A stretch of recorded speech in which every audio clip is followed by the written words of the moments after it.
আচ্ছা, ঝড়খালি আপনারা কোন স্কুল থেকে এই প্রতিবাদের এই ধিক্কার জানাচ্ছেন? ভাঙা বিদ্যাসাগর বিদ্যামন্দির স্কুল থেকে আমরা এই প্রতিবাদে নেমেছি, কারণ আজকে একটা মেয়ে মরে গেছে, আগামী দিন আমাদের ঘরেও তো মেয়ে আছে, প্রত্যেকের ঘরে মেয়ে আছে। এবার যদি সেটা আমাদের সাথে হয় তখন কি করবে?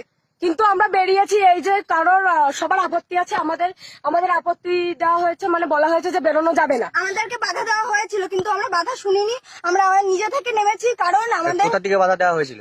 স্কুল থেকে বলেছিল যে স্যার ম্যামরা সহযোগিতা করবেন আমাদের সাথে। আমাদের বোর্ডগুলো সবই স্যার ম্যামরা নিয়ে নিয়েছে, আমাদেরকে মিছিলে বেরোতে দেবে না, তাই আমাদের সাথে কেউ থাকেনি। 11-12 মেয়েরা, দিদি দুজন ছাড়া আর কেউ থাকেনি। এইখানে কোন কোন ক্লাসের ছাত্রছাত্রী আছে, এইখানে ছাত্রীরা আছে? 8, 9, 11 আচ্ছা, এই যে স্যার ম্যাডাম বা স্কুল পরিচালনার বিরুদ্ধে যে আপনারা পথে নেমেছেন, এটা কি আপনাদের শিক্ষা ব্যবস্থায় কোনো রকম হানি আনতে পারে?